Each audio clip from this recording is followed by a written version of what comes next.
Nay! Dito po! Nandito po ako! Limuel, anak ko! Sa wakas nakita rin kita at nayakap muli. Kung alam niyo lang po kung gaano ko kayo pinanabikan na makita at mayakap ng ganito. Ang laki na ng ipinagbago mo, anak. Matipuno ka na ngayon kumpara nung huling uwi ko na payat ka at lalo kang gumwapo. Natuto lang po akong pangalagaan ng katawan ko. Tsaka, kanino pa ba ako magmamana ng kagwapuhan? Maganda kayo. Sobrang saya ko na sa wakas makakasama na kita ng matagal. Ako din po, Nay. Kung alam niyo lang po na gabi-gabi kong pinagdarasal na sana dumating na yung araw na uuwi na kayo at hindi na ulit aalis. Natupad na, anak, ang dasal mo. Hindi na tayo magkakahiwalay pa. Tara na po, Nay. Ako lang po bahala sa mga bagahe niyo. Naghihintay na po sa atin si Chong. Kasama mo pala si Tino. Bakit hindi siya sumalubong sa akin? Sabi niyo po kasi sasakyan lang siya maghintay. Ganun ba? Sige, tara na. Sabik na rin ako makita ang Chong mo. Mahigit 10 taon din ako nagtrabaho sa Kuwait bilang OFW. Sa loob ng 10 taon na yon, 3 beses lang ako nakauwi para magbakasyon. Sa bawat pag-uwi ko nun, sinusulit ko talaga ang bakasyon para makasama ko ang nag-iisa kong anak na si Limuel. Anak ko siya sa pagkadalaga. Hindi ako pinanagutan ng ama niya dahil hindi boto sa akin ang pamilya niya. Mula kasi sa may kayang pamilya ang nobyo ko. At ako naman ay mula sa mahirap na pamilya. Hindi naging madali ang buhay namin noon. Lalo't nagdadalang tao ako kay Limuel. Kabi-kabilang pangungutsari na natanggap ko sa mga tao dahil sa pagdadalang tao na walang asawa. Dahil ulila na kami na nag-iisa kong kapatid na si Tino, tangi siya lamang ang naging karamay ko nung mga panahon na yun. Dahil ultimo mga kamag-anak namin, tinalikuran kami. Tingin nila sa amin ay magiging pabigat lang. Oras na humingi kami ng tulong sa kanila. Nagdesisyon akong ibenta ang lupang kinatitirikan ng bahay na minana pa namin sa mga magulang at lumipat ng ibang lugar. Naging sapat naman ang perang pinagbentahan ng lupa sa amin. Pero habang lumalaki nun si Limuel, mas naging mahirap para sa akin ang ibigay ang pangangailangan niya. Masakit man sa akin na iwan siya. Pikit mata kong tinanggap ang alok ng isang recruiter noon na pumunta sa ibang bansa para dun magtrabaho bilang OFW. 11 taon na nun si Limuel nang iwan ko sa kapatid ko na ng mga panahong yun ay iniwan din ng asawa para sumama naman sa ibang lalaki. Ate, maligayang pagbabalik. Kumusta ka na? Aba, parang pumayat ka yata ngayon ah. Okay naman, ate. Sadyang nagpapait lang talaga ako. O bakit? May sakit ka ba? Wala naman. Medyo mataas lang ang sugar ko. Kaya kailangan bukasan ng kain ng kanin at matatamis. Yan pa naman ang hilig mo noon. Tuwing nagpapadala ko ng package lagi mong request sa akin mga tsokolate. Nagkakaedad na rin kasi, kaya marami na rin nararamdaman. Sayang, marami pa naman akong dalang tsokolate dito. Bawal ka na pala eh. Pwede naman siguro kung titikim lang. Ay naku, Chong, kapag bawal na talaga. Tama ang pamangkin mo. Pinagkakaisahan niya naman ako mag-ina ha. Birong totoo yun. Ang mabuti pa sumakay na kayo para hindi tayo maibis sa traffic. Habang lula ng sasakyan paalis ng airport, nakadungaw ako sa labas ng bintana. Sa nakalipas na mga taon kasi, marami na rin ang nagbago sa paligid. Mas dumami ang mga gusali at establishmento. Ang pag-uwi sa sariling bayan ang isa sa kinasasabikan ko at ang makapiling muli ang anak kong si Limuel. Napasulyap ako sa anak ko na nasa unahang bahagi ng sasakyan. Si Tino naman ang nagmamaneho. Inayos ko na lang ang pagkakasandal ko para makaidlip ako kahit konting oras. Hindi kasi ako nakatulog ng maayos sa eroplano dahil sa matinding pananabik na sa wakas ay makakauwi na rin ako. Mahinang pagyugyug sa balikat ang nagpagising sa akin. Ang nakangiting si Limuel ang nabungaran ko. Bahagya pa akong uminat bago sinilip ang labas ng sasakyan. Nasa tapat na kami ng bahay na ipinagawa ko. Medyo makulimlim din ang paligid. Tila anumang oras ay babagsak ang ulan. Nahakot na ng kapatid ko ang mga bagahe ko. At ako naman ay saglit lang nagpahinga sa kwarto ko. Tinawag lang ako ni Limuel para sabihin kakain na. Umorder umano ang kapatid ko ng mga lutong pagkain para sa pagdating ko. Ang dami namang pagkain. May mga bisita bang darating? Wala po, Nay. Para sa inyo po ang lahat ng yan. Kain na po. Paborito niyo pong lahat ng in-order ni Chong. Sigurado raw kasi na yan ang namimiss niyo eh. Sinabi niyo pa. Yan nga talagang namimiss ko nung nasa ibang bansa ako. Meron naman doon na nabibilhan ng pagkain Pinoy. Pero iba talaga kapag nandito ka sa sariling bayan. Oh, ano pang hinihintay niyo? Tara nang kumain. Salamat Tino ha. Nag-abala ka pa talaga. Wala yun. Hindi mo kailangang magpasalamat. Inabutan ako ni Limuel ng plato at kubyertos. Pinagsaluhan namin ng gabing yun ang masarap na handa nila sa akin. Dahil marami pa ang natira, ipinamigay na lang namin ang natira sa mga kapitbahay namin. Nang gabing yun hindi ako agad nakatulog. Lumabas ako ng kwarto para magpahangin sana. Sakto naman naabutan ko ang kapatid kong si Tino na nasa tapat ng bintana at nakatingin sa labas. Tila malalim ang iniisip nito. Lumingon siya sa akin at napangiti. Naninibago ka siguro, Teno. Ay, oo pero masasanay rin ako. Oo nga pala, salamat ha. Saan? Sa pag-aalaga mo kay Limuel habang nasa ibang bansa ako. Wala yun ate. Pamangkin ko si Limuel. Parang anak ko na yan. Sino pa bang titingin sa kanya dadalaw lang tayo magkapatid. Maiba nga pala ako. Hindi na ba talaga kayo nagkaayos ni Ingrid? Naku, hindi na eh. Kahit nga yung anak namin pinagdadamot niya sa akin. Anong ibig mong sabihin? Gusto lang niya suportahan ko ang anak namin. Pero ayaw niyang makita ko. Hindi naman yata tama yon. Siya na nga itong nagloko tapos siya pa ang may ganang maglagay ng ganyang kondisyon sa'yo. Mabuti na lang nakakausap ko ang anak namin. Napakabait na bata. Malapit na magtapos ng high school. Sa kanya lang ako nagpapadala ng pera. May bisyo kasi ang nanay niya. Tama lang yun kaysa padaanin mo pa sa dati mong asawa. Gusto na nga niyang umuwi rito Kaso pinipigilan siya ng nanay niya. Paano kayo nagkikita? Minsan dinadala ko siya sa eskwelahan niya. Okay na rin yun kaysa hindi mo talaga makita ang anak mo. Oo nga ate. Maiba ko. Alam mo ba kung sino ang nobya ng anak ko? Nung nag-aaral yan, wala siyang nililigawan. Minsan nga tinutokso ko naman ligaw na. Bah, sagot sa akin Ayaw niya masayang pagtatrabaho mo sa abroad. Napakaswerte mo sa anak mong yan, te. Ngayon kaya? 1 taon na rin naman siyang tapos mag-aral Meron siyang ikinukwento pero alam kong hindi niya kursunada. Bakit naman? Ang sabi niya hindi daw maganda Nakakahiya daw ipakilala sa'yo. Hindi naman ako tumitingin sa panlabas na itsura Ang importante sa akin, nagmamahalan silang dalawa. Yun na nga walang gusto sa kanya si Limuel. Ganun ba? Oo, tsaka minsan na nasa palengke kami. Nakita ni Limuel na namamalengke rin yung babae. Taga ibang barangay lang kasi yun Itinuro sa akin ng anak mo. Naku, hindi naman sa pamimintas ha. Kahit yata pangit hindi siya magugustuhan. Ano bang itsura? Basta, ang hirap niyang ilarawan O siya, wag na lang. Tsaka sabi mo nga hindi naman siya gusto ni Limuel. Nagkwentuhan pa kami sandali ni Tino bago ako nagpaalam na papasok na ng kwarto. Bumibigat na rin kasi ang talukap ng mga mata ko. Bago ko siya iwan, binilinan ko na isarang maigi ang mga bintana at pinto. Naalala ko kasi dati na muntik nang mapasok ang bahay namin nung bagong pagawa pa lang ito. Mabuti na lang ay nagising si Tino.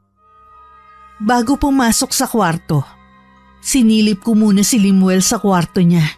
Nakatabi lang ng akin. Nakadapa siya at mahimbing na ang pagkakatulog.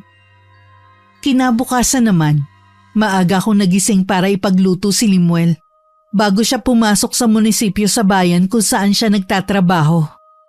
Oh, gising ka na pala. Sige na, maupo ka na riyan. Malapit na tong sinangag. Dapat po nagpapahinga pa kayo ngayon, Nay. Alam ko pagod pa kayo eh. Hayaan mo na ako. Gusto ko namang pagsilbihan ka. Namimiss ko kasi tong ginagawa ko sa'yo noon eh. Hayaan mo naman na makabawi ako sa'yo. Sa dami ng sakripisyo niyo sa akin, matagal na po kayo nakabawi. Masaya akong pagsilbihan ka. Hayaan mong asikasuhin kita hanggat hindi ka pa nag-aasawa. Wala pa po sa isip ko yan, Nay. Sabi ng tiyong mo sa akin wala ka pa raw nobya. Bakit naman? Abala lang kasi ang mga babae sa pag-aaral ko. Noon yun. Ngayon naman nakapagtapos ka na at may trabaho ka na. Hindi ko pa po kasi nahahanap ang babaeng gusto ko eh. Ano ba kasing katangian ng babaeng hinahanap mo? Yung pong katulad niyo sana, Nay. Kung ako magiging panuntunan mo sa paghahanap ng babaeng magugustuhan, mahihirapan ka talaga. Hanapin mo yung itinitibok ng puso mo. Opo. Sa ngayon po focus muna ako sa trabaho at sa inyo. Mabuti pa kumain ka na. Nilagyan ko na ng sinangag ang plato ni Limuel. Longganisa at itlog ang niluto kong ulam para sa kanya. Alam ko kasing yun ang paborito niyang ulam kahit noon pa. Nang makaalis si Limuel, sinimulan ko naman ang paglilinis ko sa buong bahay.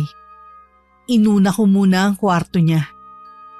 Habang tinutupi ko ang mga damit niya sa aparador, hindi ko maiwasan na mapaluha. Maraming taon kasi ang nawala sa aming mag-ina. Tiningnan ko rin ang album kung saan naroon ang mga larawan niya nung hindi na kami magkasama. Baka sa pamamagitan ng pagtingin ko sa mga larawan niya, maibsan ang kalungkutan ko sa mga panahon na labis ako nangulila sa kanya. Nung matapos ko ang paglilinis sa kwarto ni Limuel, lumabas na ako para sana magluto ng tanghalian. Pero naabutan ko si Tino sa kusina na naglilinis ng isda. Ako na riyan. Wag na ate, magpahinga ka na lang dyan. Ako nang bahala sa tanghalian natin. Ikaw nang nagluto ng almusal natin eh. Pareho kayo ng sinasabi ni Limuel. Ginagawa niyo naman akong lumpo kung hindi ako kikilos dito. Hindi naman namin sinabi na habang buhay kang wag kumilos. Ang sa amin lang, ipahinga mo muna ang sarili mo sa trabaho. Hindi naman kasi ko sanay na walang ginagawa eh. Bakit hindi mo dalawin ang mga dati mong kaibigan? Naisip ko nga rin yan at madalhan na rin ng mga pasalubong. Ate, may sasabihin pala ako sa'yo. Tungkol naman saan? Tungkol sa tatay ni Limuel. Pwede ba Tino, wag mo nang banggitin ang tungkol sa taong yan. Ayoko na makabalita ng kahit ano sa kanya at sa pamilya niya. Baka lang kako kasi maging interesado ka lang. Pwes wala na akong pakialam pa sa kanya. Bakit parang nagagalit ka pa rin? Ibig sabihin, apektado ko pa rin sa kanya. Oo, apektado pa rin ako dahil sa ginawa niya at ng pamilya niya sa akin. Pero puro galit na lang ang nararamdaman ko sa kanya. Kinakarma na nga sila ngayon eh. Ha? Ano ka mo? Kinakarma na kako sila ngayon. Buti nga sa kanila. Nung sabihin ko nga kay Limuel, wala siyang reaksyon man lang. Noon pa naman kasi, tanggap na niyang wala siyang ama. Wala na rin siyang pakialam sa tatay niya. Mabuti nga yung tanggap na agad niya. Hindi na ako mahihirapan pang magpaliwanag sa kanya. Hindi na muli pang binanggit ni Tino ang tungkol sa ama ni Limuel. Hanggang na mga sandaling ito, may kirot pa rin sa puso ko ang tungkol sa ginawa niya at ng pamilya niya sa akin. Pero nasisiguro kong wala na ni katiting na damdamin sa puso ko para sa kanya. Samantala, hindi naman maipinta ang mukha ni Limuel nang makita sa kantin ng isang babaeng halatang kanina pa naghihintay sa kanya. Lemuel, buti dumating ka na. Kanina pa kita hinihintay eh. Gusto ko kasing sabay na tayo mananghalian. Kumain na ako kanina. Bibilang sana ako na maiinom. Ha? Saan ka kumain? Sa opisina. Ganun ba? Akala ko kasi dito ka kakain eh. Sa susunod, huwag mo na akong hintayin pa. Kasi gusto ko kasi… Ayaw kitang kasabay kumain. Teka lang, Lemuel. Huwag mo naman ako talikuran. Mag-usap muna tayo. Bakit ba ganyan ka makitungo sa akin? Wala ka ba talagang pakiramdam ha? O sadyang makulit ka lang? Gusto ko lang naman makipagkaibigan sa'yo. Ayaw kitang maging kaibigan. Pakiusap lang. Huwag na huwag ka nang lalapit sa akin kahit kailan. Pero Lemuel, teka lang. Tumalikod na lang si Lemuel at hindi na itinuloy ang pagbili ng maiinom sa kantin. Buong maghapon tuloy mainit ang ulo niya dahil kay Lyra. Sa munisipyo rin nagtatrabaho si Lyra bilang sekretary ng mayora nila. Matalino naman ang babae at magaling makisama sa mga katrabaho. Pero una pa lang na pagkikita ng dalawa, mabigat na ang loob ni Lemuel sa kanya. Lagi niya kasing nahuhuli ang babae na nakatingin sa kanya. Harap-harapan din ang pagbibigay nito ng pagkain sa kanya. Madalas na kinakantsawan na siya ng mga katrabaho nila na lalong ikinaiirita niya. Madalas din siyang hintayin nito sa pagkain. Kaya naman huling tanghalian para hindi masira ang araw niya. Sa opisina na lang siya kumain. Sa pag-aakalang wala na doon ang babae kaya siya bumaba para bumili sana ng maiinom. Kaya pagdating kahit nagmano sa akin si Lemuel, nahalata ko agad na masama ang timpla niya.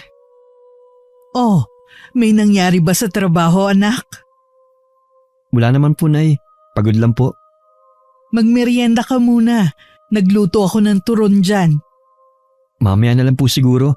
Magpapahinga lang ako. Gusto mo bang hilutin ko ang ulo mo? Pwede po ba, Nay? Oo naman. Teka, kukunin ko ang langis ko. Isa po sa namimiss ko sa inyo noon. Kapag masakit ang ulo ko o di kaya katawan, lagi niyo ako hinihilot. Ngayon na magkasama na tayo ulit, huwag kang magdadalawang isip na magsabi sa akin kung may masakit sa'yo, ha? Opo, Nay. Ramdam ko ang pagod mo, anak. Dapat nagre-relax ka rin. Naisip ko nga na mag-outing naman tayo ng tiyong mo. Gusto ko nga rin po yan, Nay. Kaso, ang dami ko pong trabaho sa munisipyo eh. Di sa ibang pagkakataon na lang. Kukulang po ako ng tiyempo. Alam niyo naman po na bago lang ako bilang municipal engineer. Kailangan ko pong magpakitang gilas kay Mayora. Naiintindihan ko naman. Natutuwa ako at ipinagmamalaki kita. Natupad mo kasi ang pangarap mo na maging engineer. Bata ka pa, yan talaga ang pangarap mo eh. Utang ko po sa inyo kung nasaan ako ngayon. Wala kang utang, anak ko. Tungkulin ko bilang nanay mo na ibigay ang pangangailangan mo. Ay, ako nga may pagkukulang sa'yo. Hindi kita nabigyan ng buong pamilya. Hindi naman po kailangan magkasama ang mga magulang para masabing pamilya. Sapat na po sa akin na nandyan ka at si Chong. Napakaswerte ko talaga sa pagkakaroon ng anak na katulad mo. Kahit wala ako sa tabi mo, lumaki kang mabait na bata. Hindi ko po kasi nakakalimutan yung mga pangaral niyo sa akin. Kahit po madalas sa telepono lang tayo nagkakausap. Gusto ko kasing maramdaman mo na kahit milya-milya ang layo natin sa isa't isa. Parang nasa tabi mo pa rin ako. Seryoso at ang pinag-uusapan niyo mag-ina. Nagkukwentuhan lang kami para kahit papaano mabawi namin ang mga panahon na magkalayo kami. Nabanggit mo ba tayo yung tungkol sa plano mong outing? Oo, kaya lang hindi pa alam ng anak ko kung kailan. Bago pa lang kasi siya sa trabaho niya eh. Oo nga pala. Marami pa namang pagkakataon. Maganda rin kasi yon para makapag-bonding kayo mag-ina. Kapag po wala na masyadong trabaho, kukulang ako ng tiyempo at magpapalam ako kay Mayora. Tingin ko kailangan ko din talaga ng bakasyon eh. Hindi ko lang sigurado pero pakiwari ko. May ibang bumabagabag sa anak ko. Ayoko naman siyang tanungin dahil baka masyadong personal. Umaasa na lang ako na siya rin ang kusang magtapat sa akin. Napansin kong madalas na nagiging bugnutin si Lemuel pagkagaling sa trabaho. Kaya naman hindi na ako nakatiis na mag-usisa sa kanya. Kasi punay, yung sekretara ni Mayora, nakakainis ng kakulitan eh. Paano kang kinukulit? Sunod kasi ng sunod sa akin kahit saan ako magpunta. Lagi nagpapapansin sa akin. Minsan pati tuloy yung mga katrabaho namin tinutukso kami. May gusto ba siya sa'yo? Opo, kahit hindi niya direktang sabihin. Halata naman eh. Iwasan mo na lang siya. Pero maging maingat ka sa bibitiwang mong salita sa kanya. Alalahanin mo babae pa rin siya. Hindi na po ako nakapagtimpi. Sinabihan ko na siya ng masasakit na salita kanina. Ano? Anak naman. Pagod na nga kasi ako sa trabaho. Tapos may isa pang asungot na wala namang ginawa kundi ang magpapansin. Sana hindi ka nagpadala sa init ng ulo mo. Tapos na po yun, nasabi ko na eh. Bato na lang siya kapag hindi pa siya tinabla sa mga sinabi ko. Matanong nga kita, bakit ba ang init ng dugo mo sa babaeng yun? Makulit nga po kasi. Sabihin mo nga, yun ba yung sinasabi ng tiyong mo? Yung pangit na babae? Walang pangit na babae. Basta mabuti ang kalooban niya. Noong una po marespeto naman ako sa kanya. Kaso nga po ang kulit na. Napapahiya na ako sa mga katrabaho namin eh. Ay, sana nga huwag ka nga niyang guluhin pa. Ayoko namang nakikita kang nagiging bugnutin ng dahil lang sa babaeng yun. Nang mga sumunod na araw, palibasa ako lang naiiwan sa bahay. Dahil abala rin si Tino sa pamamasada ng jeep na ako rin ang nagpundar noon. Inabala ko na lang ang sarili ko sa pagtatanim ng mga halamang namumulaklak sa malawak na bakuran namin. Nung nagpagawa ako ng bahay noon, sinabi ko talaga na gusto ko may malawak na bakuran. Dahil plano ko magtanim talaga balang araw. Isa sa hilig sa pagtatanim ang namana ko sa yumao naming ina noon. Dahil pare-pareho kaming abala, nakalimutan ko rin ang huling pag-uusap namin noon ni Limuel tungkol sa babaeng tinutukoy nito. Hindi na rin kasi siya umuwi na masama ang timpla. Katunayan nagyaya pa ang anak ko na kumain kaming 3 sa labas dahil sahod niya. Habang nga naghihintay kami ng mga in-order naming pagkain, kinumusta ko ang maghapon niya. Okay naman po, Nay. O ano, ginugulo ka pa rin ba ng babaeng yun? 1 linggo na po siyang wala. Ewan ko po kung umalis na o nasa bakasyon lang. Hindi kasi ako interesadong alamin. Tsaka bago pa siya umalis, hindi na rin niya ako pinapansin. Kaya pala parang hindi na mainit ang ulo mo. Hindi mo naman masisisi ang anak mo eh. Kahit sino naman sasama ang araw kapag ganong babaeng makita mo. O siya, wag na nga nating pag-usapan pa ang babaeng yun. Baka kung saan na naman mapunta ang usapan. Naging masaya naman ang hapunan naming 3. Kaya nga lang pakiramdam ko may nagmamasid sa amin ng mga oras na yun. Inilibot ko ang paningin ko pero abala ang mga naroon sa pagkain nila. Napailing-iling na lang ako at saka itinuon ang pansin sa pagkain. Hanggang makauwi kami, dama ko yung pakiramdam na tila may lihim na nagmamasid sa amin. Bakit po, Nay? Kanina ko pa napapansin na para kayong hindi mapakali. Naninibago lang siguro ko. Hindi na ako sanay na maraming tao. Ganun po ba? Dalasan na lang po natin ang pagkain sa labas. O sige anak, yun na rin ang bonding nating 3. Nang gabing yun, nanatili lang akong nakatitig sa kisame ng kwarto ko. May kung anong bumabagabag sa akin na hindi ko naman maipaliwanag. Pinagsawalang bahala ko na lang ang bagay na yun. Baka nga tama ang anak ko at kapatid. Naninibago lang ako sa pagbabalik ko. Matulin na lumipas ang mga araw. Nahuwili na ako sa pag-aalaga ng iba't ibang mga halaman. Minsan dumadayo pa ako sa ibang lugar para mamili lang ng mga halaman na aalagaan ko. Aba ate, balak mo ba magbenta ng mga halaman? Napakarami naman yan ah. Nako hindi. Gusto ko lang alagaan ang mga to. Naalala ko tuloy yung nanay natin. Mahilig din sa mga halaman yun eh. Ay, sinabi mo pa. Sayang nga lang maaga silang kinuha sa atin. Huwag na nga natin silang pag-usapan. Nalulungkot lang ako. Wala ka bang pasada ngayon? Wala ate, bukas pa ako mamamasada. Magkikita kasi kami ng anak ko eh. Ah, ganun ba? Kaya pala bihis na bihis ka ngayon ah. O paano, aalis na ako. O sige, mag-iingat ka. Sinusundan ko pa ng tanaw ang kapatid ko habang palayo ang sinasakyan nito. Tsaka ko lang ibinalik muli ang pansin ko sa ginagawa kong paglilipat ng mga halaman ko sa nabili kong bagong mga paso. Nang mga sumunod na araw, kapansin-pansin ang pagiging masigla ni Limuel. Lagi din siya nakangiti kapag uuwi, kahit nababaka sa kanya ang sobrang pagod. Napapadalas na rin ang pag-uwi niya ng gabi at aalis naman ng maaga ng bahay. Minsan sa sobrang pagmamadali, hindi na siya kumakain ng agahan. Sa hapunan naman madalang na rin namin siyang makasabay. Dahil madalas, kumakain na siya sa labas. Nakakapanibago ang ikinikilos ng anak mo. Hindi naman siya dating ganyan ah. Nag-aalala na nga ako eh. Nangangayayat na rin kasi siya.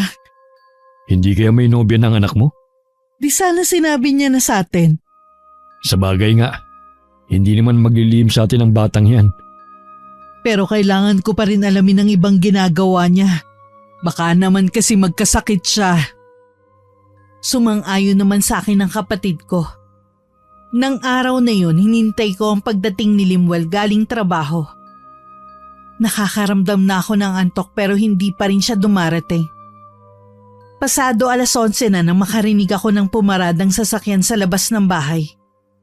Agad akong tumayo sa pagkakaupo sa mahabang upuan. Hinintay ko na pumasok si Limuel. Katulad ng inaasahan ko, bahagya siyang nagulat na makitang gising pa ako. Nay, bakit hindi po kayo natutulog? Kasi hinihintay kita. Bakit ngayon ka lang? Pasensya na po kayo, Nay, kung napuwit kayo sa paghihintay sa akin. Sa susunod po huwag niyo na akong hintayin. Hindi naman ako bata eh. Gusto kasi kita makausap. Tungkol po ba saan? Pwede po ba bukas na lang? Hinaantok na kasi ako eh. Maaga din po akong papasok bukas. Tungkol nga dyan sa ginagawa mo. Alam mo palang maaga pa ang pasok mo bukas. Bakit gabing-gabi ka nang umuwi? Ilang oras na lang ang itutulog mo niyan. Tapos hindi ka na rin nag-aalmusal. Tingnan mo nga yung sarili mo sa salamin. Butot balat ka na lang. Hayaan niyo lang ako sa ginagawa ko. Anong hayaan? Yun ba ang ibig mong sabihin? Ang ibig kong sabihin, hayaan niyo lang ako sa buhay ko. Sa gusto kong gawin. Naririnig mo ba yung sinasabi mo, ha? Sa tingin mo kaya kapag nagkasakit ka, sinong lalapitan mo? Di ba ako rin? Ilang beses din naman ako nagkasakit nung wala kayo eh. Pero naging maayos naman ako. Hay Limuel, sabihin mo nga. May pinagdadaanan ka bang problema na hindi mo masabi-sabi sa amin ng tiyong mo? Wala nga po. Sigurado ka ba? Baka ayaw mo lang magsabi. Hindi naman ako magagalit eh. Tutulungan pa kita. Magsabi ka lang anak. Ang kulit niyo naman eh. Limuel, baka nakakalimutan mong nanay mo ko. Hindi ko po yung nakakalimutan. Pero ang kulit niyo po kasi. Sinabi na pabayaan niyo na ako sa buhay ko. Total matagal naman kayong nawala. Limuel, wag mo akong tatalikuran. Kinakausap pa kita, Limuel. Napatitig na lang ako sa pagsara ng pinto ng kwarto ng anak ko. Napatulala na lang ako pagkatapos. Hindi ako makapaniwala sa inasal niya sa akin. Sumagi din sa isip ko ang mga binitiwan niyang salita sa akin kanina. Biglang nanikip ang dibdib ko at parang gusto kong maiyak. Kinabukasan maaga pa rin akong bumangon para ipagluto ng almusal ang anak ko. Nang pumasok siya sa kusina, wala siyang imik na dumulog sa hapagkainan. Napansin ko na tamilmil siyang kumain at tila malalim ang iniisip. Naisip ko na lang na baka dahil sa nangyari kagabi. Ilang sandali lang, umalis na rin si Limuel nang hindi nagpapaalam sa akin. Naiiling na lang akong nasundan siya ng tingin. May nangyari ba? Nagkaroon lang kami ng konting pagtatalo kagabi. Kaya pala. Pero dapat nagpaalam pa rin siya. Hindi yung parang kang hangin na hindi nakita. Hayaan mo na. Palalamigin ko muna ang sitwasyon. Tsaka ko na siya kakausapin ulit. Kakausapin ko rin siya. Nag-aalala na rin kasi ako sa kakaiba niyang ikinikinis itong mga nakaraang araw eh. Sa pagdaan ng mga araw, Imbis na magkaayos kaming mag-ina, tila ba lalong lumala ang sama ng loob sa akin ni Limuel. Wala naman akong ginagawang masama. Pero tingin ko ba lahat ng pag-aasikasong ginagawa ko sa kanya ay mali sa paningin niya? Dumaan ang mga araw na tuluyan na akong hindi pinapansin ng anak ko. Kahit si Tino ay pabalang na rin sinasagot ni Limuel. Nung minsan tanungin kung ano ang problema niya. Wala nga sabi akong problema eh. Ba't ba ang kulit nyo? Umayos ka. Tinatanong lang kita. Talagang tatamaan ka sa akin kahit nandiyan pa nanay mo. Sige, subukan mo. Tama na, Tino. Hayaan mo na lang siya. Sige na, Limuel, pumasok ka na sa trabaho mo, baka mahuli ka pa. Pagsabihin mo kasing kapatid mo, akala mo kung sino siya eh. Talagang Huwag mo nang patulan. sumosobra na yung anak mo ha. Kung hindi mo kayang suhetuin, akong gagawa para sa'yo. Hayaan mo na lang muna. Anong hayaan? Kita mo kung paano sumagot-sagot eh. Dati ba may pagkakataon na ganyang sumagot si Limuel? Yun ang pinagtataka ko eh. Bakit siya umaasta ng ganyan? Dati naman siyang hindi ganyan eh. Kailangan kong alamin kung bakit nagkakaganon ang anak ko, Tino. Gumanda lang ang araw ni Limuel nang magkita sila ng tanghalian ni Lira sa kantin. Nang makita sila ng mga katrabaho nila, ang iba ay bumakas ang matinding pagtataka at ang iba ay hindi maiwasang magtaas ng kilay sa nakikita sa kanila. Umorder lang ng pagkain si Limuel para sa kanila at ibinalik na niya ang kanyang atensyon sa babaeng kaharap na ngayon ay nobya na niya. Nagniningning din ng mga mata ni Lira at hindi mabura-bura ang ngiti sa labi. Ikaw lang ang pinakamagandang babae para sa akin. Mangako ka na kahit na kailan, hindi ka titingin sa ibang lalaki. Oo naman. Ikaw lang ang lalaki sa buhay ko. Patawarin mo rin ako sa hindi magandang trato ko sa'yo noon. Hayaan mong bumawi ako sa'yo. Sabi ko naman sa'yo, matagal na kitang pinatawad. Alam ko naman na sulsulan ka lang ng tiyuhin mo. Huwag kang mag-alala. Hindi ko sila papakinggan kahit anong mangyari. Sa'yo lang ako makikinig at susunod na parang alipin. Talaga ba? Sa akin ka lang susunod? Oo naman. Ganun kita kamahal. Eh kung totoo yan, gusto ko na sanang lumagay sa tahimik na buhay. Total, nasa hustong gulang na naman tayo eh. Sabihin mo lang kung kailan. Kahit sang simbahan, pakakasalan kita. Kahit hindi na sa simbahan, kay Mayora nga lang eh. Okay na sa akin. Ang gusto ko lang naman, magkasama tayong habang buhay. Yun din ang gusto ko. Ang wag na tayo maghiwalay pa. Kung alam mo lang na kulang ang oras na magkasama tayo rito. Pag uwi ko, ikaw pa rin ang laman ng isipan ko. Kaya nga, magpakasal na tayo sa lalong madaling panahon para lagi na tayong magkasama. Kung ganon, aayusin ko na mga kakailanganin natin sa kasal. Lalong lumawak ang pagkakangiti ni Lira sa narinig na sinabi ng anak ko. Ang mga nakarinig naman sa usapan nila ay hindi makapaniwala na maririnig yun kay Limuel. Punong-puno rin sila ng pagtataka sa ikinikilos niya. Hindi naman kasi kaila sa buong building kung gaano niya kinaiinisan si Lira. Alam nilang may mali pero hindi naman nila matukoy kung ano. Ang alam lang nila, mula nang bumalik si Lira mula sa pagbabakasyon nito galing probinsya, doon na rin nagbago si Limuel. Naging mabait at malambing na siya rito, na tila pinananabikan niya talaga ang pagbabalik ng babae. Dahil sa nangyari kay Limuel, wala akong ganang gumawa ng kahit ano sa bahay. Hindi ko na rin masyadong naaalagaan ang mga halaman ko. Ayoko sanang gawin ng isang bagay na matagal ko nang nilimot. Pero tingin ko yun lang ang paraan para matulungan ko ang anak ko. Ate, akala ko makakalimutan mo na yung gawain mong yan. Bakit inilabas mo na naman yung kahon na yan? Wala naman akong planong manakit eh. May kailangan lang akong gawin para malaman ko ano bang nangyayari kay Limuel. Baka may pinagdadaanan lang ang anak mo. Baka pagod lang sa trabaho. Hindi, Tino. Bilang ina, nararamdaman kong may hindi tamang nangyayari kay Limuel. Ano sa tingin mo nangyayari sa kanya? Hindi ko alam pero nararamdaman ko na merong itim na mahika na kumokontrol sa kanya. Kinukulam ba si Limuel? Hindi siya kinukulam. Meron lang ginawa sa kanya para maging sunod-sunuran siya sa taong yun. Pero sino kayang gagawa nun? Hindi na muna mahalaga kung sino siya. Kailangan ko munang matulungan ng anak ko na makawala sa taong yun. Nang araw na yun hindi umuwi si Limuel.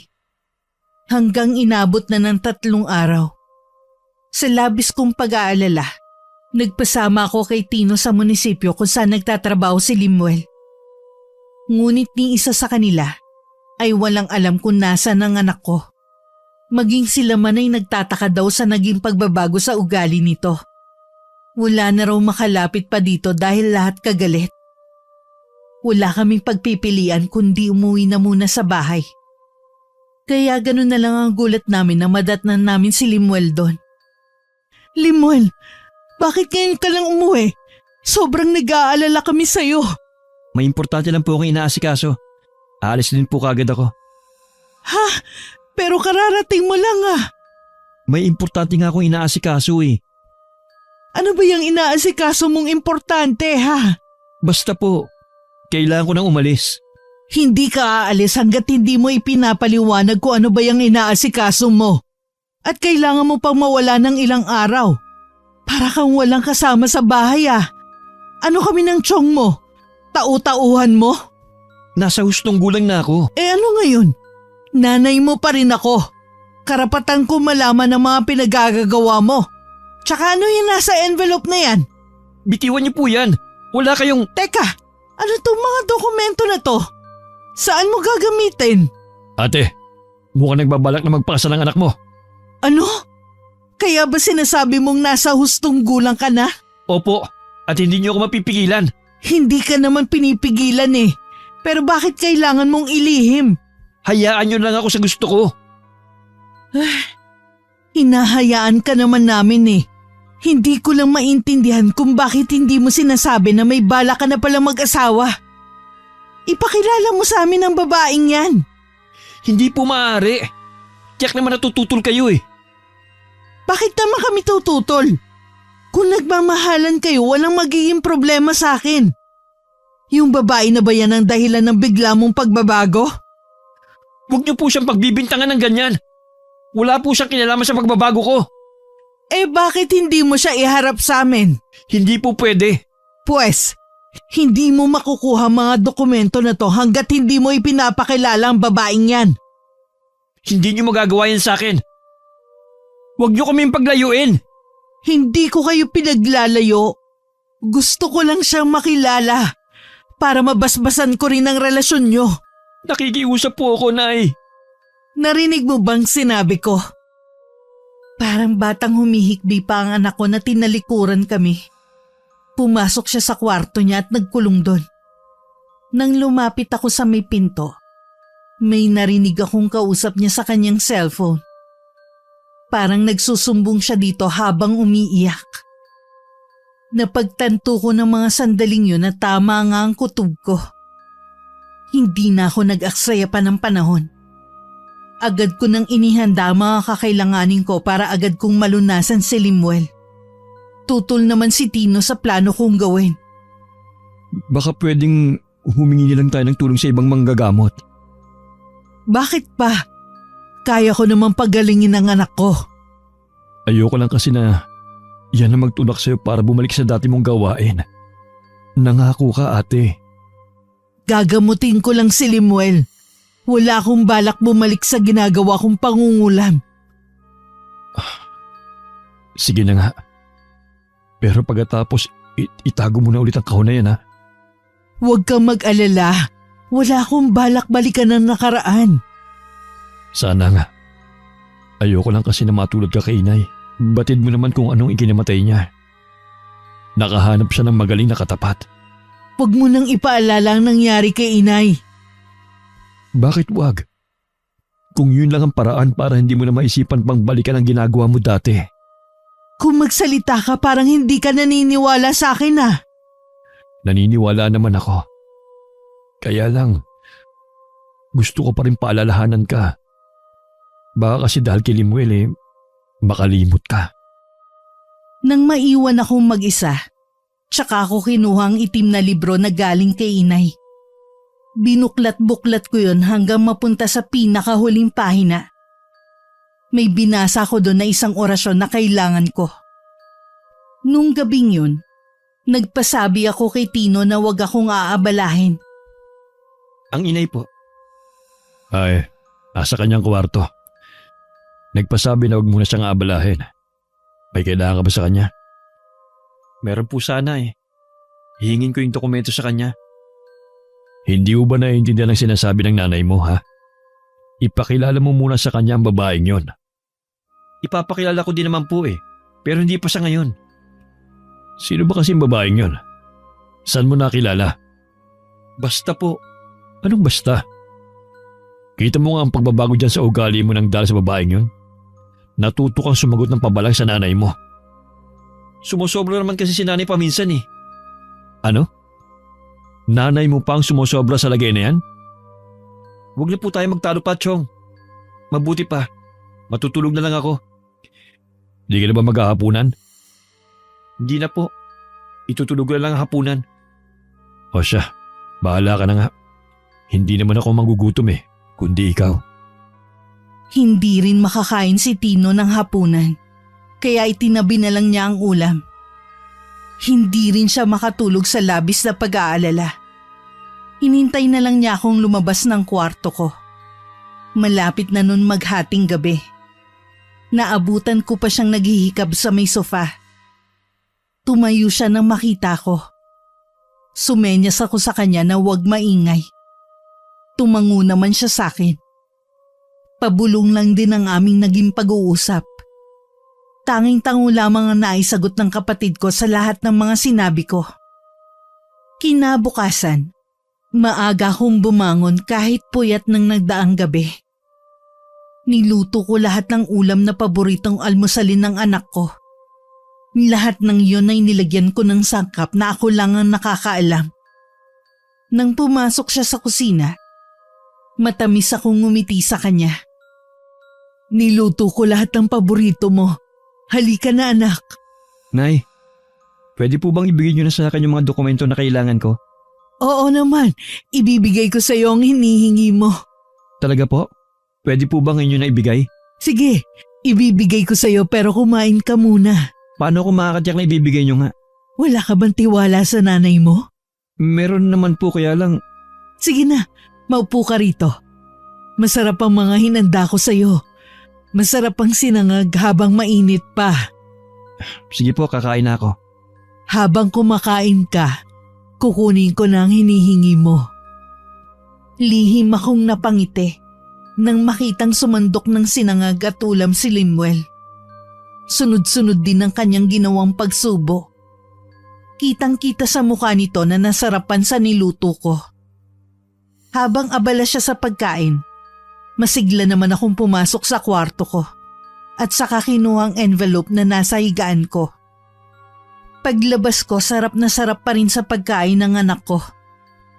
O, ito na ang hinihingi mo. Salamat po, Nay. Sana naman ipakilala mo sa akin ng babaeng nakabihag sa puso ng nag-iisa kong anak. Ay, sige po. Minsan, isasama ko siya rito sa atin. Sige pa, kumain ka pa. Habang pinagmamasdan ko si Limuel, sari-sari ang pumapasok sa utak ko.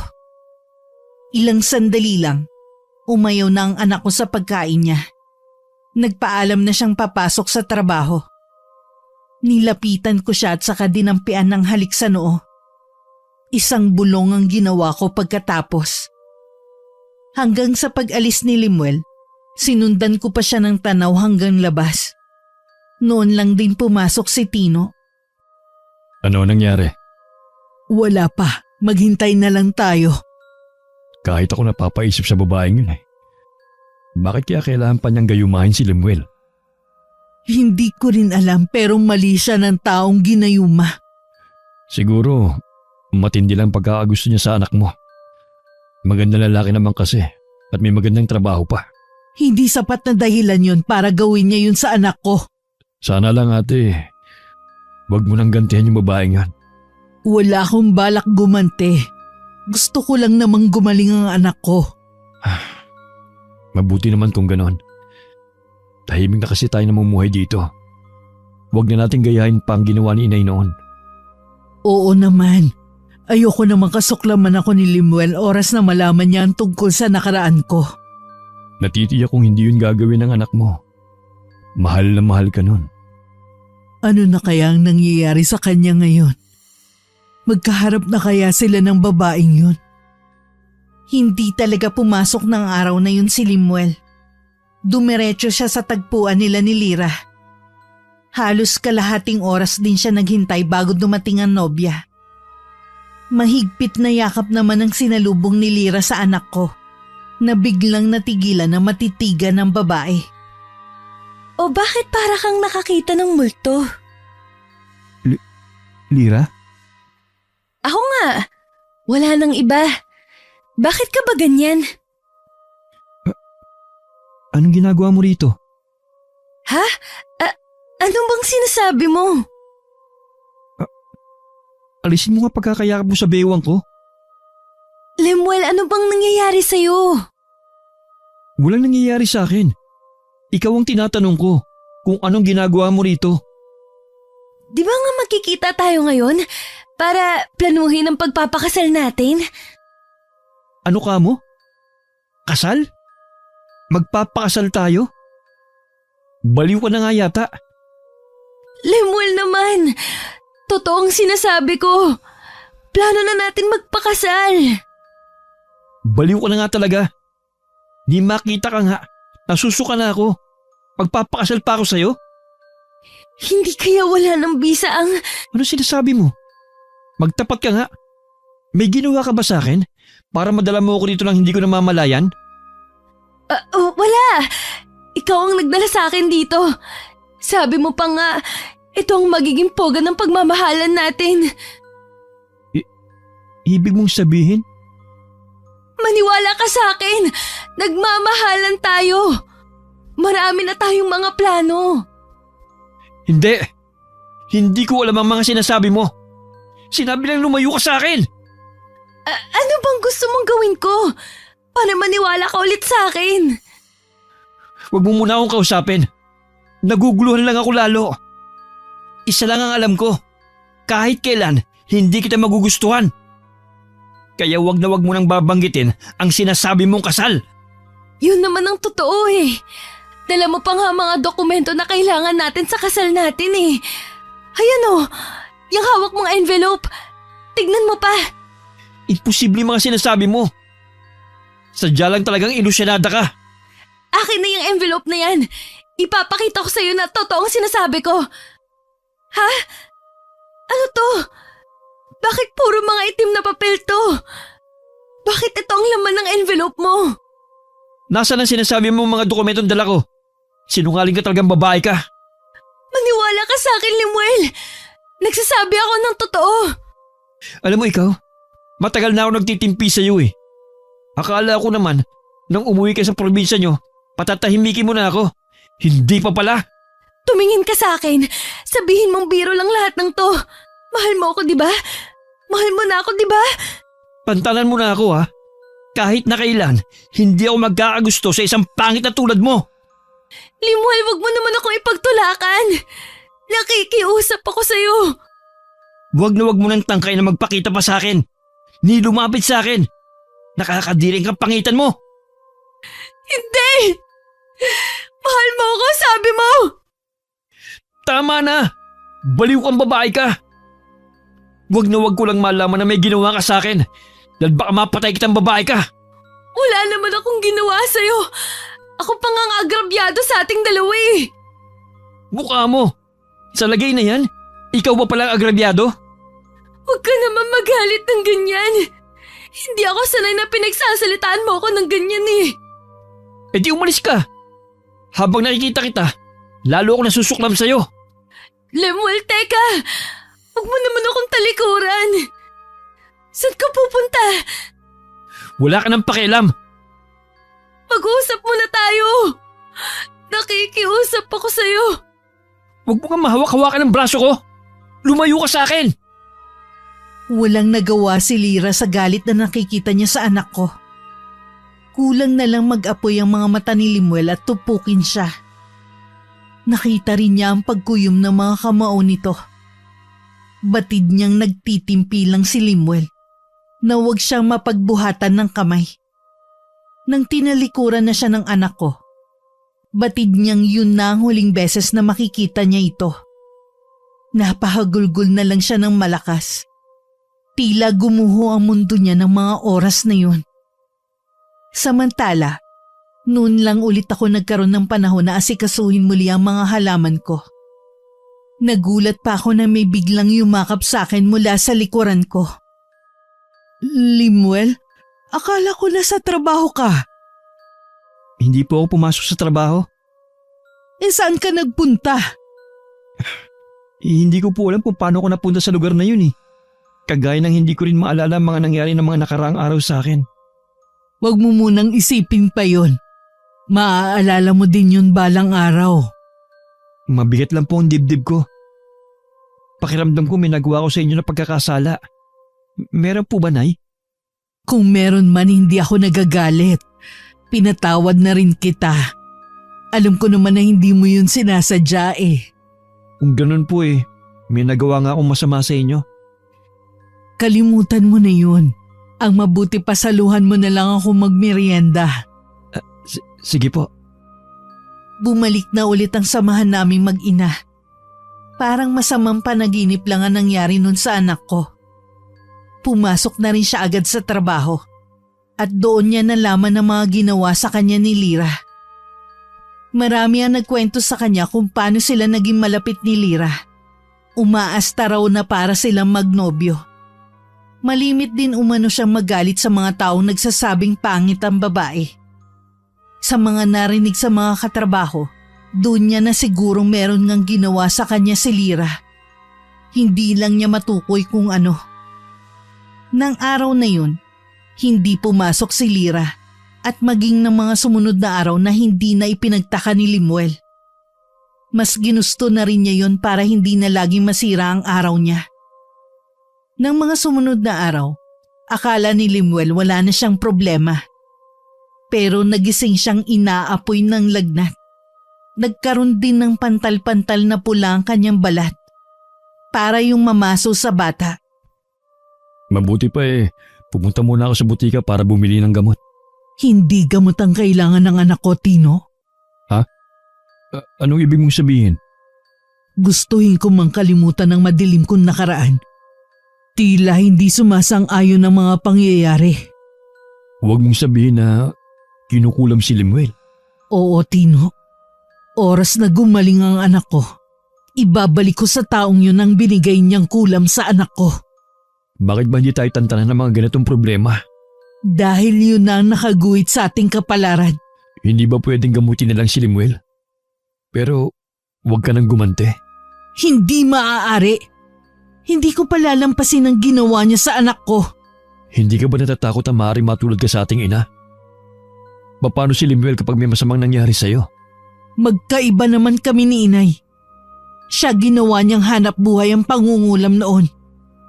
Ako naman, gusto ko lang gumanti sa taong kumulam sa anak ko. Sana magbago pa ang isip mo. Walang mabuting maidudulot kasi ang paghihigante. Nang maiwan akong mag-isa, sinimulan ko na ang paggagamot kay Limuel. Pilit ko rin inaalam kung sinong nasa likod ng pangungulam sa kanya. Pero may itim na kapangyarihan na humaharang para makilala ko siya. Hindi ko alam kung hindi na ba ganun kabisa ang kakayanan ko sa pangungulam o sadyang malakas lang ang nasa likod ng pangungulam kay Limuel. Buong gabi kong ginamot ang anak ko. Halos maubos din ang lakas ko sa katawan. Nakahinga lang ako ng maluwag nang makita kong nawala na ang pantal-pantal niya sa katawan. Bumalik na rin sa normal na temperatura ang katawan niya. Kumusta si Limuel? Maayos na ang lagay niya. Kumain ka muna. Ininit ko na ang pagkain. Kagabi ka pa walang kain eh. na hindi ka umiinom ng tubig. Hindi kasi ako maaaring umalis sa tabi ng anak ko. Nalaman mo na kung sinong kumukulam sa anak mo? Hindi ko makita ang mukha niya. Hinaharang ng kanyang itim na kapangyarihan para makausap ko siya. Pero isa lang ang natitiyak ko. Isa siyang babae. Malamang isa lang ang babaeng gumayuma at kumulam sa kanya.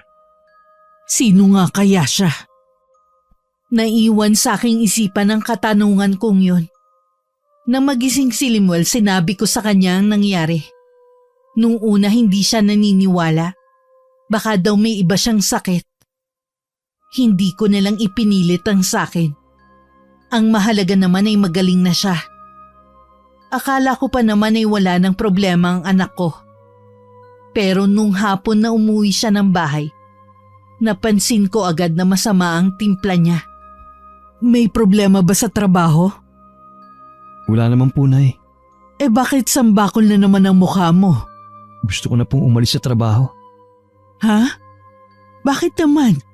Akala ko ba walang problema? Hindi naman po sa trabaho eh. Gusto ko pong umalis na dahil ayaw akong tantanan ng babaeng yun. Sinong babae? Si Lira po. Yun ba ang babaeng balak mong pakasalan sana? Wala po akong balak pakasalan ng babaeng yun. Hindi ko nga alam po ano nangyari. Bakit naging kami? May ginawa siya sa'yo kaya ka napaibig sa kanya. Kung talaga nahihirapan ka na ng dahil sa babaeng yun, umalis ka na nga sa trabaho mo. Marami ka naman trabahong pwede mo pang pasukan. Oho, bukas na bukas din po. Hindi ko maiwasang makaramdam ng galit sa babaeng tinutukoy ng anak ko. Hindi na talaga mapipigilan pa ang plano ko sa kanya. Gaya ng sabi ni Lemuel, umalis na siya sa trabaho. Lagi na lang siyang nasa bahay. Nagkaroon tuloy kami ng mahabang oras na magkasama. Minsan tinutulungan niya ako sa paghahalaman. Isang araw galing ako sa palengke. Naabutan ko siyang mainit ang ulo. Ano nangyari? Galing po kasi dito si Lira. Ano ka mo? Ano daw ang kailangan niya? Gusto po niyang panagutan ko yung nangyari sa amin. Hindi ko nga po maalala mga sinasabi niya. Ang mabuti pa, wag mo na lang siyang harapin kapag pumunta ulit dito. Ako na lang ang bahala sa kanya. Nagkataon po kasi na nasa labas ng bahay kaya po nakita niya ako. Nagkataong pang pumunta ako ng palengke. Sayang hindi ko siya nakita. Pagkatapos ng araw na yun, lagi na lang nagkukulong si Lemuel sa kwarto niya. Nakikita ko malaking epekto sa kanya ng ginagawa ng babaeng yun. Halos hindi na siya makakain. Naaawa na ako sa kanya. Kinausap ko si Tino tungkol sa babaeng yun. Kung alam ba nito kung saan nakatira. Ibig mong sabihin ate, ang tinutukoy na babaeng muntik ng pakasalan ng anak mo, ang babaeng gumayuma sa kanya at kumulam ay si Lira?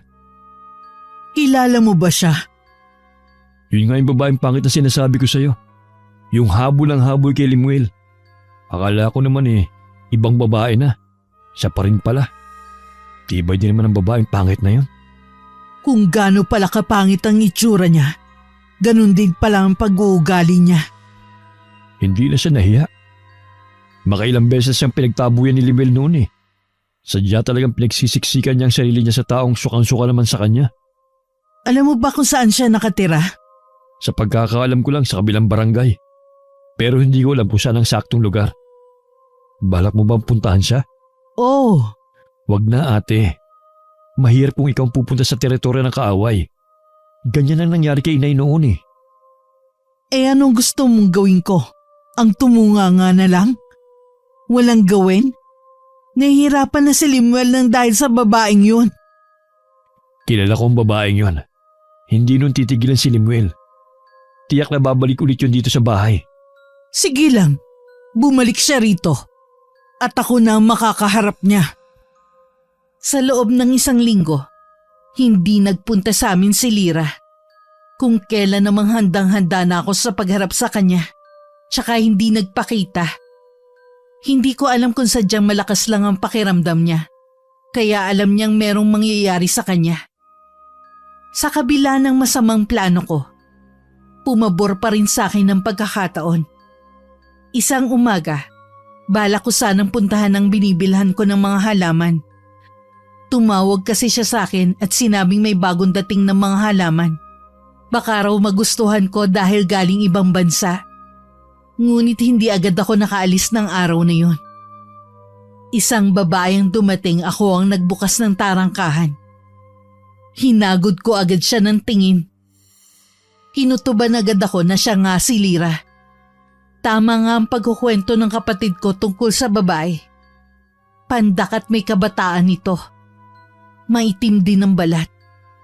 Makapal din ang mga labi, kilay at may kalakihan ng ilong. Lihim na lang ako napahinga ng malalim sa pag-aaral sa itsura nito. May kailangan ka? Si Lemuel ang kailangan ko. Wala siya dito eh. Alam kong nandyan siya. Kaya wag mo nang itago. Kilala mo ba kung sinong kaharap mo, Iha? Siguro ikaw ang nanay niya na nang iwan sa kanya. Nang iwan ba ka mo? Oo. Di ba iniwan mo siya para magtrabaho sa ibang bansa? Tama ka, Iha. Iniwan ko siya para magtrabaho sa ibang bansa. Para maibigay ko sa kanya ang magandang buhay. Nakapagtapos siya ng pag-aaral. At nakapagtrabaho sa munisipyo kung saan kayo nagkakilala. Salamat sa pag-iwan ko sa kanya. Hay, pwede bang pakitawag na lang po siya? Meron kasi akong gustong sabihin sa kanya eh. Gaya ng sinabi ko, wala ang anak ko rito. Hindi ako naniniwala. Wala na siyang trabaho kaya wala siyang ibang pupuntahan. Talaga bang ganyan kakadesperada, ha? Ayaw sa'yo ng anak ko. Bakit habol ka pa ng habol sa kanya? Hindi ikaw ang gusto kong makausap kundi si Lemuel. Kaya ilabas mo na siya. Sinabi na nga wala si Lemuel dito eh. Hindi ako naniniwala. Alam ko nandyan siya. Lemuel! Lumabas ka dyan! Meron lang akong gustong sabihin.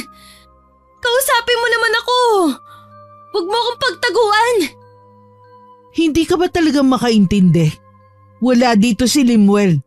Umalis ka na lang. Hindi ako aalis hanggat hindi ko nakakausap si Lemuel. Talaga bang mahirap maunawaan na ayaw sa'yo ng anak ko? Umalis siya sa trabaho nang dahil sa'yo. Ayaw ka na niyang makita. Hindi totoo yan. Siguro sinulsulan niyo si Lemuel na layuan ako, no? Hindi naman niya ako iniiwasan dati. Marami na nga kaming plano eh. Mahal ako ni Lemuel. Alam mong ilusyon mo lang na mahal ka ng anak ko. Ginayuma mo lang siya, kaya akala niya mahal ka niya. Pero tapos na ang kahibangan niya sa'yo. Nagising na siya sa katotohanan. Hindi ko alam ang sinasabi mong gayuma. Nagmamahalan kami ni Lemuel. Siya nga, kaya ba iniiwasan ka na niya ngayon? Nilalaso mo kasi ang isip niya. Kayo ng kapatid mo. Mahal talaga ako ni Lemuel. Kung ako sa'yo, titigilan mo na ang anak ko kung ayaw mong ibalik ko sa'yo ang mga ginawa mo sa kanya. Ha? Hindi ko alam ang sinasabi mo. Huwag ka na magkaila pa. Ginayuma mo siya nung una. Nang hindi ka magtagumpay, hinulam mo naman ang anak ko. Huwag mo akong pagbibintangan ng ganyang kasamang bagay. Hindi ko yan magagawa sa mahal ko. Eh bakit ka namumutla? Sino pa naman ang hindi matatakot sa mga sinasabi mong matanda ka? Ngayon alam ko na kung bakit hindi ka magustuhan ni Lemuel. Maliban sa pangit ka na, pangit din ang pag-uugali mo. Anong sinabi mo? Hoy! Anong ginagawa mo rito, ha? Wala ka talagang modo. Nanay ni Lemuel ang kaharap mo. Isa ka pa! Umalis ka na. Bawal dito ang pangit. Akala niyo kung sino kayong kagaganda ng mga itsura. Pare-pareho lang naman tayong tao ah. Ikaw kasi ang nauna. Hindi kami mga palapintas ng mga tao. Pero sa nakikita ko, nasa iyo ang problema. Hindi naman kayo ang gusto kong makausap eh. Ipakausap mo na lang sa akin si Lemuel. Hindi ka nun haharapin. Sukang-suka na ang pamangking ko sa'yo. May araw din kayo. pagsisisihan niyo ang ginawa niyong to sa akin. Huwag mo kaming pagbabantaan, Iha, sa sarili naming pamamahay. Hindi mo kami kilala. Baka bumalik sa'yo ang mga binibitiwan mong salita. Hindi ako natatakot sa inyo. Hindi niyo rin ako kilala. Nasundan na lang namin ng naiiling na tingin ng pag-alis ni Lyra. Ngayon ko lang nauunawaan ng anak ko na kahit kailan hindi niya magugustuhan ng babae. Si Tino na nagsara ng gate. Nakasunod pa rin siya ng tingin sa babae na makailang beses pang lumingon sa amin. O di ba? Ang kapal ang pagmumukha ng babaeng yon. Bagay na bagay ang itsura at ugali. May mga tao pala talagang ganun. Oo naman, marami sila. Si Limuel. Ayun, nasira na naman ang araw. Narinig kasi ang boses ni Lyra. Sabi ko wag nang lumabas. Kawawa naman ang anak ko. Kasalanan lahat ng babaeng yun eh. Sumang-ayon naman ako kay Tino. Walang dapat sisihin kundi si Lyra. Habang lumilipas ang mga araw, nakikita ko ang pagiging miserable ng anak ko nang dahil sa kanya. Nang gabing yun, ako na lang ang gising sa bahay. Nakakaramdam ako ng kakaiba. Alam ko hindi pa rin kumukupas ang kaalaman ko sa pangungulam. Dama ko na may mga matang nagmamasid sa amin. Pumasok ako sa kwarto at inilabas muli ang kahon kung saan nakalagay ang itim na libro at iba pang gamit sa pangungulam. Galing pa ang mga gamit na yun sa yumao naming nanay. Sa akin niya ipinamana ang kanyang kaalaman sa pangungulam. Dahil tanging sa anak na babae lamang pwedeng ipamana ang kaalamang yon. Kinuha ko rin ang itim na libro at saka umusal ng orasyon na naglalaman ng kahindik-hindik na sumpa. Kinabukasan nanghihina ako at halos hindi makabangon. Pero hindi ako nagsisisi sa ginawa ko nung nagdaang gabi. O ate, tinanghali ka ata ng gising ngayon ah. Kasi napuyat ako kagabi. Tinuloy mo na ba ang plano mo? Oo, pagkatapos kong makaharap ang babaeng yon. Siya nga pala, nagpaalam si Lemuel na makikipagkita sa kaibigan niya. Hapon na raw siya uuwi. Mabuti nga't nang hindi na siya nagmumukmok dito sa bahay. Yun nga ang sabi ko sa kanya eh. Oh, ate, okay ka lang? Medyo nahihilo lang ako. Anong oras ka ba natulog kagabi? Umaga na halos. Tsaka malaki ang nawala sa aking lakas. Tigilan mo na kasi ang ginagawa mo. Ipaubahin na lang natin sa Panginoon ang lahat. Gusto ko lang turuan ng leksyon ng babaeng yon. At para tigilan na rin niya si Limuel. Sa ginawa mo, baka tigilan na nga niya ang anak mo. Sa ginawa kong kulam sa babaeng yon, titigilan na talaga niya si Limuel. Hindi ako papayag na masira ang buhay na nag-iisa kong anak nang dahil sa kanya. Gabi-gabi ko pa rin ginagawa ang orasyon sa kwarto ko. Kailangan ko kasing ulit-ulitin yun para mas mabisa ang epekto nun sa babaeng yun. Isang araw habang nasa bakuran ako at naglilipat ng mga bagong bili kong halaman sa mga paso, dumating si Limuel. Hindi na ako nagulat sa ibinalita niya sa akin. Wala siyang kaalam-alam na ako ang nasa likod ng lahat ng yun. Dapat nga matuwa ka sa nangyari sa babaeng yun. Parang nakaganti ka na rin. Kahit po marami siyang ginawang hindi maganda sa akin, hindi ko po gugustuhin na magkasakit siya ng malubha. Isipin mo na lang na bumalik lang sa kanya ang mga ginawa niyang kasamaan. Oo nga po, hindi ko kailangan makonsensya. Hindi naman ako may gawa nun sa kanya. Nasa na daw si Lyra? Sabi ng kaibigan niya, sinubukan daw nilang dalhin sa ospital pero tumanggi. Minsan kasi hindi lahat ng sakit kayang gamutin ng doktor. Baka alam niya yun. Ano pong ibig niyo sabihin, Nay? Wala. Mabuti pa kalimutan mo na ang babaeng yun. Opo, Nay. Oo nga po pala. Nakausap ko yung dati kong kaklase. May bakante daw sa pinagtatrabahuhan niya. Pwede ko raw subukan mag-apply doon. Talaga? Aba, magandang balita yan. Ano ang desisyon mo? Susubukan ko po, Nay. Sayang naman po eh. Tsaka, naiinip na rin po ako rito sa bahay. Tama yan kesa magmukmuk ka dito sa bahay. Ipagdadasal ko na matanggap ka sana agad. Salamat po, Nay.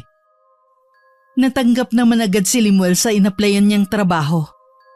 Medyo malayo nga lang at kailangan maaga siyang umalis ng bahay at gabi na rin nakakauwi. Ayos lang naman yun.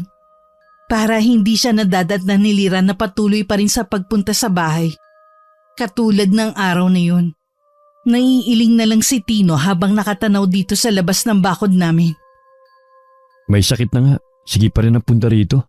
Ayaw niya talagang sumuko Ang tindi naman ang tama niya sa anak mo.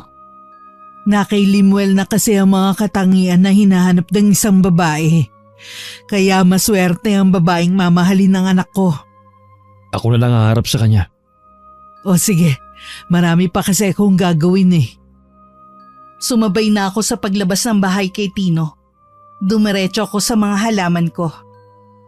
Samantalang siya, nilapitan si Lira na may takip pa ng tela ang buong mukha. Malapit lang naman sila sa pwesto ko, kaya rinig na rinig ko pa rin ang kanilang pinag-uusapan. Bakit nandito ko na naman, ha? Gusto kong makausap ang nanay ni Limuel. Ano ang kailangan mo sa kapatid ko? Bakit hindi siyang lumapit sa akin? May ginagawa siya. Kaya sa akin mo lang sabihin ang pakay mo. Nakikiusap ako sa'yo. Siya ang gusto kong makausap. Hindi ko alam ang sinasabi mo. Aba, marunong ka na makiusap ngayon? Hindi naman ako magtatagal Hindi ko kasi alam kung gusto kanyang kausapin Sige na, kakausapin ko na siya, Tino. O sige, pero dito lang ako. Baka mamaya kung ano naman ang sabihin ng babaeng yan sa'yo Ano bang kailangan mo sa akin? Alam kong ikaw ang bigawan nito sa akin. Hindi ko alam ang sinasabi mo. Huwag ka nang magsinungaling pa. Alam mong kasalanan sa Diyos ang ginagawa mo. Kasalanan baka mo sa Diyos. Yung ginawa mo sa anak ko, hindi ba kasalanan sa Diyos? Wala akong intensyon manakit ng tao. Gusto ko lang naman makuha ang puso niya Yun lang ang intensyon ko. Hindi katulad mo. Gusto mo akong magdusa. Walang magulang na gustong masaktan ng kanilang anak. Kapag naging ina ka na rin, tsaka mo ko maiintindihan. Kahit ano pang dahilan mo, mali pa rin ang ginagawa mo. Kaya ka lang nagpunta dito para sabihin ng mali ko. Hindi. Nandito ako para makiusap, magmakaawa o kung kinakailangan na lumuhod sa harapan mo. Tanggalin mo na ang sakit na ibinigay mo sa akin. Paano kung ayoko? Nagmamakaawa ako sa'yo. Kung gagawin ko yung sinasabi mo, ipinapangako mo ba na hindi ka na ulit magpupunta rito? Hindi mo naguguluhin ang anak ko? Oo, pangako. Kung ganun, umuwi ka na. Babawiin mo na ba ang sakit na ibinigay mo sa akin? Marahan ang ginawa kong pagtango habang nakatingin sa kanya. Sumilay naman ang ngiti sa labi niya. Pagkatapos nagpaalam na rin siya sa amin. Bumalik na rin ako sa ginagawa ko. Sumunod naman sa akin si Tino at umupo sa bakanting upuan. Babawiin mo ba ang kulam sa kanya? Hindi. Mula kanina nabasa ko na ang laman ng iniisip niya. Nakakabasa ka na ulit ang laman ng isipan ng tao? Mula lang nung bumalik ulit ako sa pangungulam. Tingin ko nga, hindi talaga senserong babaeng yun Hindi ko alam, pero noon pa mabigat ang loob ko sa kanya Dahil nararamdaman mong hindi siya mabuting tao. Sa kabila ng lahat, hindi pa rin ako sangayon sa ginagawa mo. Kaya nakikiusap ako. Tama na ang paggamit ng itim na kapangyarihan. Pangako huli na to. Sa akin na magtatapos ang sumpa ng pamilya. Hindi ko rin naman to maaaring ipamana kay Limuel. Alam natin na tanging babae lamang sa pamilya ang pwedeng magmana ng kakayanan namin ng inay sa kulam. Salamat naman kung ganun. Muli akong nagpakawala ng itim na kapangyarihan. Yun na ang huling gagawin ko. Pagkatapos ng ilang araw, nabalitaan na lang namin na nagpatiwakal si Lyra. Sabi dahil daw sa matinding kabiguan sa pag-ibig kaya niya yung nagawa. Nagulat naman si Limuel, pero para na rin siyang nabunutan ng tinik sa dibdib sa pagkawala nito. Sa kasalukuyan wala pa rin nalalaman si Limuel sa lihim ko. Minabuti ko na wag na lang sabihin sa kanya. Dadalhin ko na lamang yun hanggang sa aking huling himlayan. Matapos kong ibaon ang kahon kung saan naroon ang itim na libro at gamit sa pangungulam, nagpunta ako sa simbahan at nagbalik loob sa Panginoon. Marami akong inihingi ng kapatawaran. Nakalimot ako na lahat ng mga biyayang natatanggap namin ay galing sa Kanya. Pagkatapos ng pagbabalik loob ko, gumaan kahit papano ang pakiramdam ko. Sa paglipas ng mga panahon, maraming beses na sinubok ang aking katatagan ng mga problema. Totoo nga ang sinasabi nila. Habang lumalapit ka sa Panginoon, susubukin na mabibigat na problema ang pananampalataya mo. Isa sa ipinagpapasalamat ko ay kasama ko lagi ang aking anak at kapatid. Sila ang naging lakas at sandalan ko sa mga panahong nawawalan na ako ng pag-asa sa buhay. Wakas,